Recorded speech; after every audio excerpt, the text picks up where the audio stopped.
Chapter 22. Mr. Young is in better spirits. Must have been the hot shower.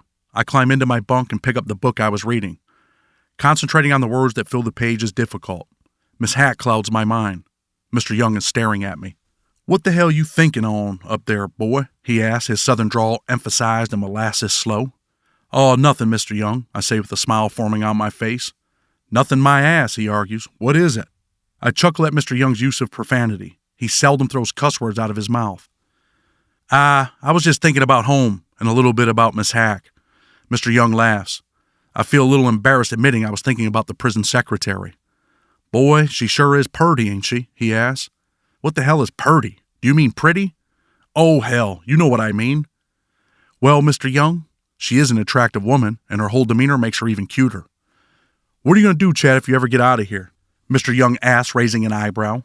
I look down at him from the top bunk. "I have to get out of here first, Mr. Young." "Yeah, well, we all have to get out of here, but if and when you do, what are your plans?"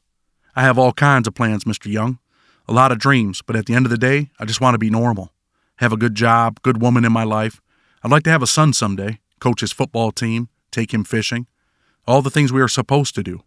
That's the stuff that would make me happy. Simple things, Mr. Young, simple things." "Do you believe in God, Chad?" "Of course I do." "Well, you better start praying for a blessing. When the feds get you, can't no lawyer get you out of here. Only person can get you out of old Big Sandy is God. I was raised on that Bible, and there are blessings to be had if you work for them." "Oh, Mr. Young, I pray for one every day," I respond. "Did you like that old boy they were jumping on the other day? Dog Pound or whatever they called him?" "Yeah, he seemed like an all right dude," I responded. "Well, Miss Chase said the boy ain't die now, so he's all right. It looked to me like they stabbed him good. Thought he might have died." "Yeah, it looked bad, Mr. Young." "He's going to live, so that's a good thing. Don't much like seeing people die." "Chad, seen plenty of it in Vietnam. Seen some bad things there, and if I don't have that PTSD shit by now, I will when I leave here. Since I have been here, I've seen some god-awful things, boy. For the life of me, can't understand why these boys in here want to kill each other. They're lost, Mr. Young.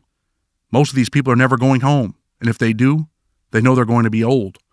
Too old to do anything with their lives. So, life as they know it means nothing. They lash out at other people.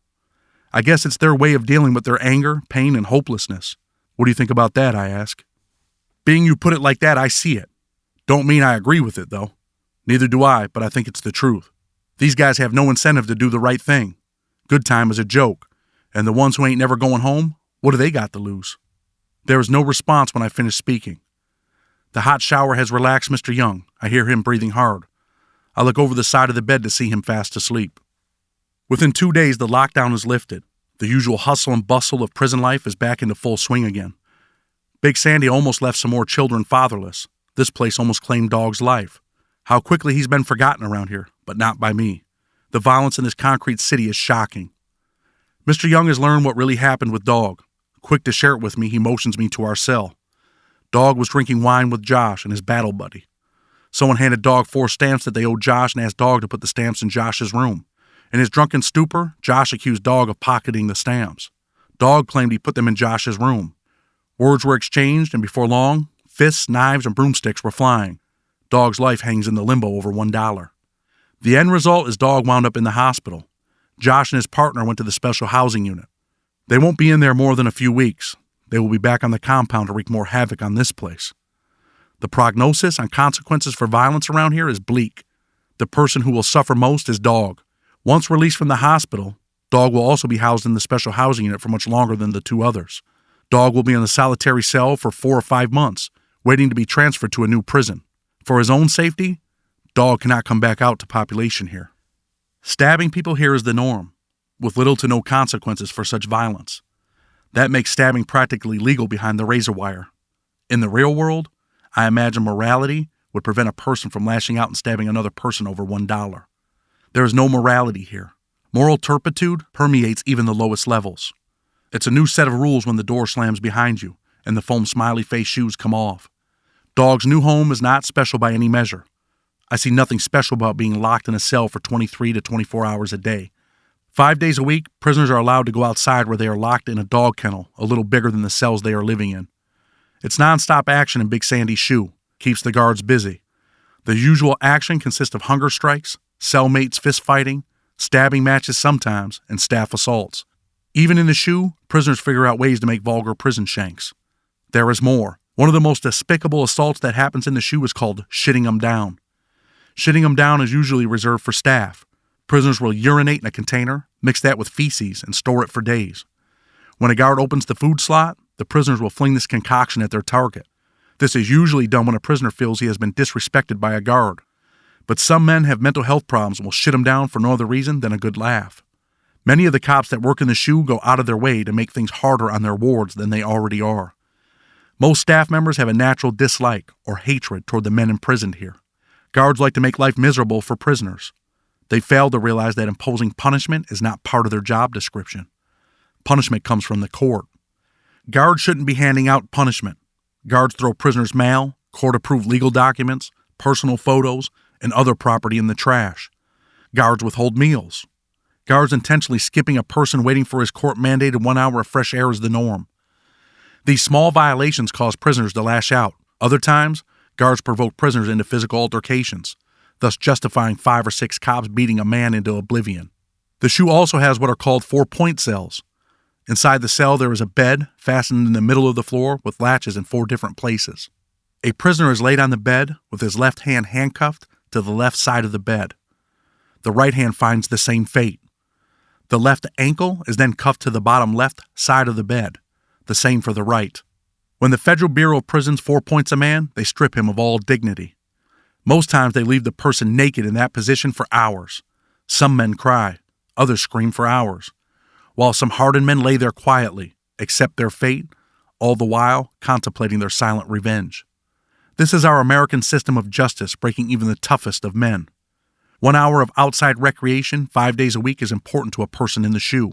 It is the only form of relief for a person left in extreme conditions.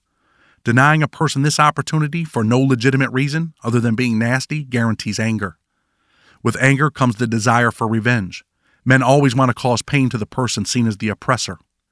Chances to seek retribution are far and few between, so when opportunity does knock, an open food flap on the door, for instance, shitting them down is the usual retaliation. Cops in the shoe are a renegade breed. They come off as fearless. Some of their bravery comes from the fact that they know the men in the shoe are locked behind steel doors, and when they leave the steel enclosures, their hands are cuffed behind their backs. Most prisoners in the shoe are celled with another prisoner. As most things go around here, whites are housed with whites, blacks with blacks, Hispanics with Hispanics. Going into a shoe cell can be dangerous if you don't already have a relationship with the convict in the cell. Some prisoners want to be left alone. Others have mental health issues, and some are violent just because.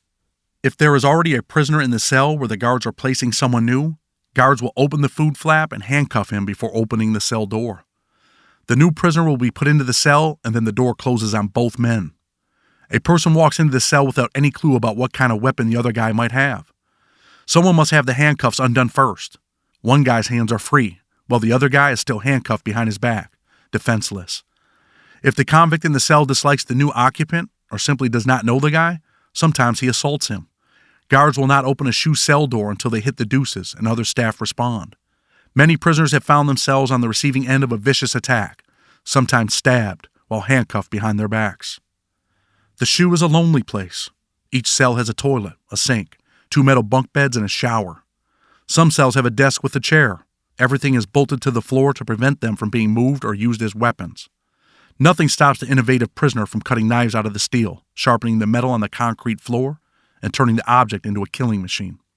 This is Dog's new home after being the victim of an assault over 4 stamps, $1.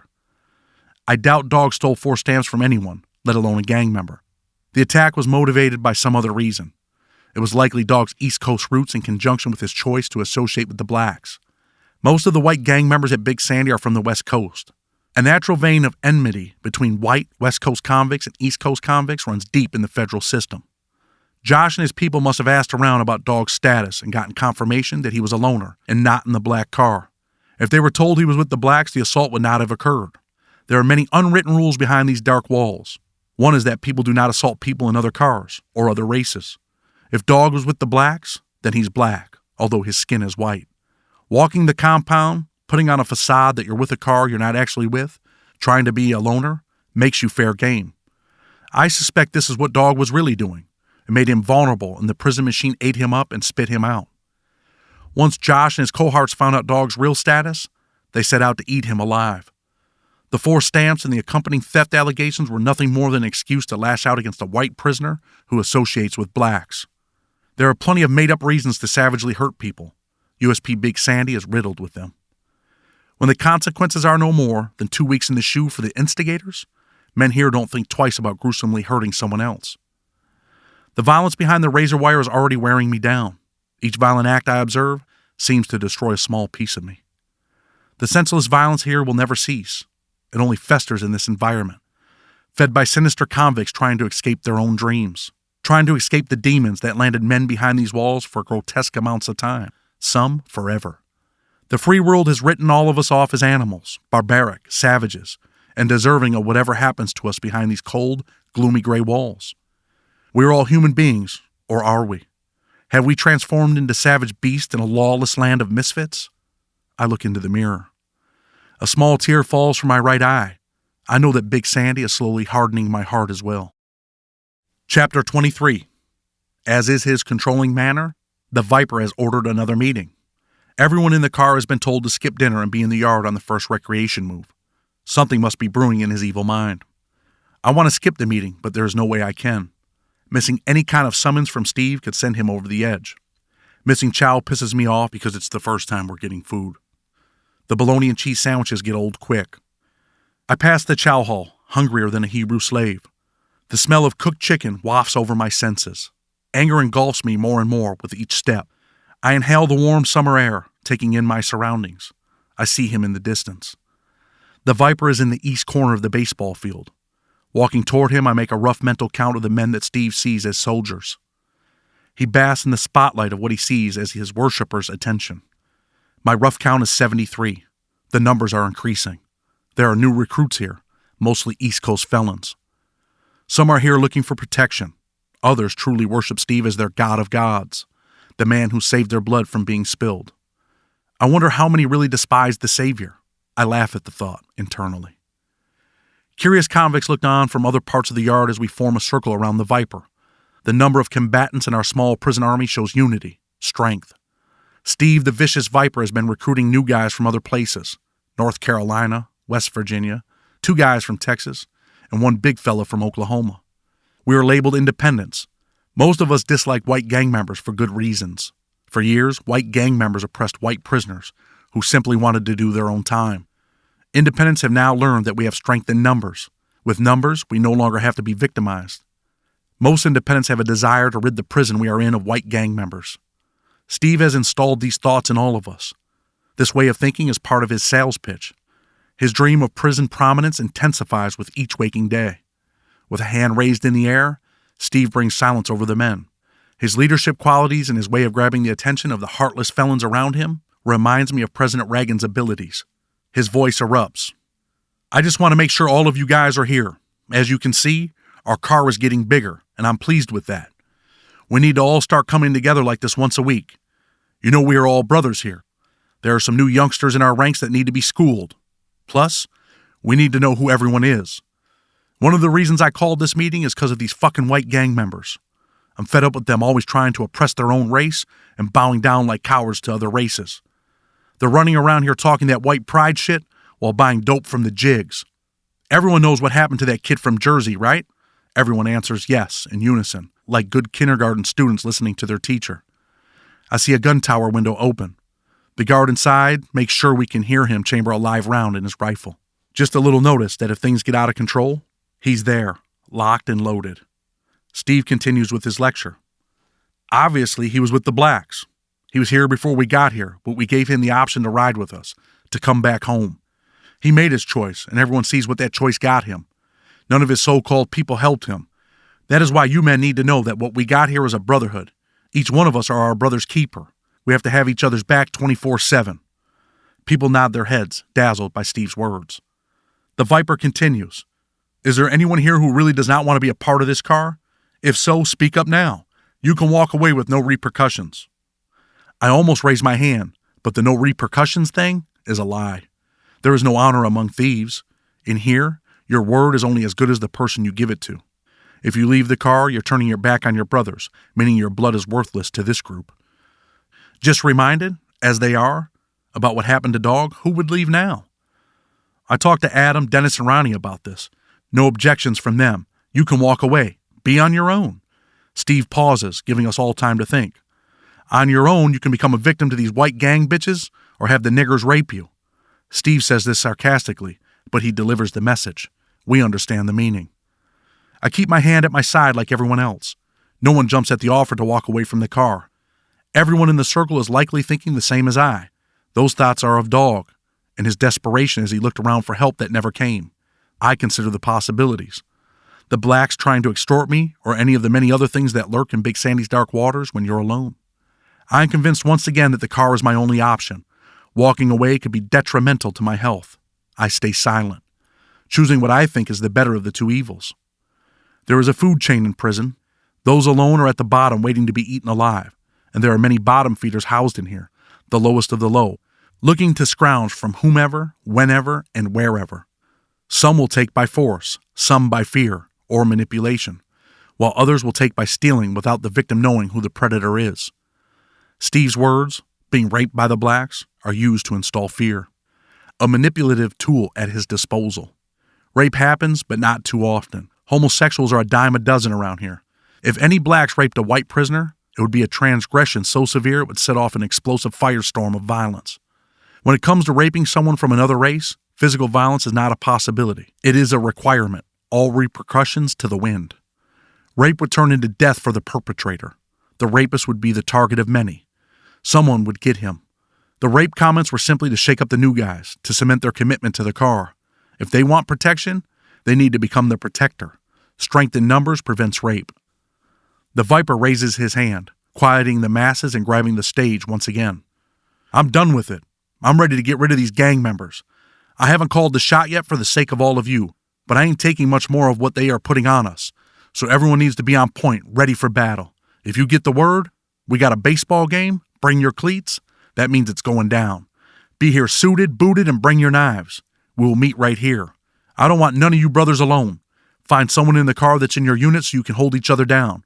We're getting on the battle buddy system. Be with that bro all the time. Hanging out, going to chow, the shower, yard, wherever.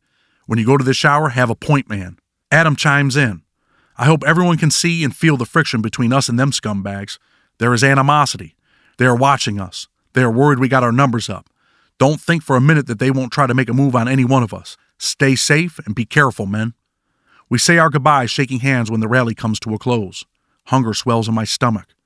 I reflect on Steve's specific instructions not to be caught alone. Maybe his own paranoia is causing him to overreact. But in this environment, anything is possible, and no one wants to get caught slipping. Scared people do unimaginable things. Scared people want to leave someone else's blood on the razor wire rather than having theirs dripping from it. There are only 40 white gang members here. The Boston, New York car has a little over 70. Other small independent white cars despise white gang members as much as our car does. The Ohio Independents have about 20 guys in their ride. Their shot caller is a man serving nearly 300 years for armed bank robbery. Almost every independent white car hates white gang members. If we went to war with the gang members, other cars would join in the disposal of them, including aces. The independent movement has gained traction amongst white prisoners in the federal system. It was born out of years of gang members oppressing white cons who had no backing, no help. White prisoners were forced to fold the white gang members' demands. Those demands came in many forms: money, commissary, family forced to visit and bring narcotics into prison, being told they were not allowed to change television channels, being moved from cell to cell, being forced to live with less desirable prisoners. Many times knives would be cut out of their beds and lockers. When guards discover these alterations, the white non-gang members face the consequences. Oppression at its best in this unforgiving prison world. Oppression at the hands of those who claimed to love their own people and wanted to lift up their race. The DWB gang has always been one of the most brutal oppressors. DWB stands for Dirty White Boys. The name says it all. When a gang's name starts with the word dirty, everything that comes after is pollution. Some prisoners have family with money in the real world. Others have their own money and people in the real world controlling it. In a maximum security federal prison, any prisoner with significant financial resources might as well have an X marked on his back. He is an instant target. Gang members will key in on a prisoner like this. They are easy to spot since they always go to commissary, have nice things, and usually receive lots of mail and visits. Once they determine a mark has money, a plan is devised to extort the unsuspecting victim.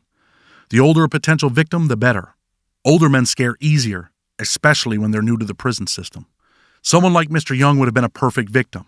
His lack of money is the only thing that saved him. White gangs plan these exercises in extortion to the nth detail.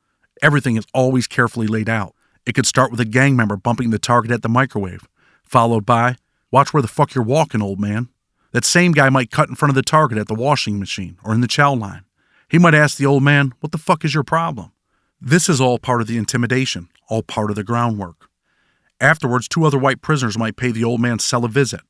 Heavily tattooed, imposing-looking creatures are usually chosen for this part. They inform the prey that the guy who has been bumping into him and disrespecting him does not like him and wants permission to hurt the old man. This is when all the prison movies, the stories the mark has heard, start to manifest into reality. The old man has become the star of the show. 2 protectors have showed up in the nick of time to save him, just like in the movies. The 2 tattooed cons promise to keep the mark safe from the disrespectful maggot pestering him. All of his problems, worries, and fears will disappear in exchange for a small, shall we say, stipend every month. The initial fee might be $2,000, $300 every month thereafter. It is always explained that one is better off paying rather than checking in or dying. To the victims, it always seems like paying the money is the easiest option. Once a mark pays, the gang swings the door open all the way. The victim has exposed his hand. They recognize his fear. He will live a miserable existence at the hands of guys his children's age. The people who should be looking out for him have placed him in a mental version of a WWE cage match. John Cena has delivered an attitude adjustment. These 2 pieces of filth may stop by the old fella's cell for a candy bar or a soda whenever they feel hungry. They might want other small things, rice, sausages, some beans, anything to sate their hunger. The person who got this all started is part of the same gang as the protectors. He leaves the victim alone. No more problems from him, but the victim's problems have escalated. This was all part of the plan. All 3 participants reap the continuing benefits of their extortionate scheme. These people never have enough. The prison wheel grinds slowly forward. Before the victim knows it, the oppressors are in his cell again, this time to renegotiate their contract, as if the economy has called for higher payments. Stress, anger, and anxiety are only a few of the emotions that describe what a person experiences under these circumstances. This was not supposed to be part of his sentence. He did not ask for this. His only fault? Age and financial resources. The hyenas will move in and devour him slowly, piece by piece. The same thing happens on the African plains. All wounded gazelles suffer the same fate. Dirty white boys in every sense of filth. This is one of the reasons the independent movement formed within this concrete jungle. Now it's gaining power. Hatred for all white gang members has slowly begun to form in me as well. It has only taken months for my anger toward them to come to a boil. As independents, often we stop gang members from preying on innocent victims. This creates friction between us and them. An explosion is destined to happen. The ingredients are being mixed in the kettle. A violent clash is imminent. The only question is when. Secretly, I cannot wait. I too have pent-up anger that I want to unleash on those I think deserve it. Prison politics embrace neither mercy nor compassion. There are only 3 responses to an extortion attempt: checking in, fighting back, or paying the cost. In the moment, fear causes people to take the easiest available option. In prison, rash decisions tend to be the wrong ones in the long run. Regardless of his age, when the first bump comes at the microwave, the old man should swing at the bully. Cops will respond, the fight will be broken up, and the old man will go to the SHU pending transfer to another prison, with the all-important good detention order. A detention order is a sheet of paper explaining why a person is being housed in the SHU. If a person checks in, seeks protective custody, the paper outlines that. If it is for a fight or investigation, the protective order outlines that as well. This single piece of paper can either be one's saving grace or one's doom. When a person is transferred to another prison, other prisoners will demand to see the detention order. If it says the wrong thing, the prisoner will be assaulted on the spot, and the SHU will be his home for years. He'll go from prison to prison. With a good detention order for fighting back, a prisoner paves his own way. The extortion attempt will likely be the last one he experiences. Gang members know how to apply pressure and who to apply it to. Most people want easy prey. A person who fights back is a problem. Extracting money from a person who fights back never happens. Everyone loses, including the gang members, if they push the wrong person into the corner. We outnumber the white gang members, and I'm looking forward to the eruption between us and them. Backing them into a corner gives me a small sense of joy. My heart hardens more and more, especially toward them. Secretly, I like the hardening.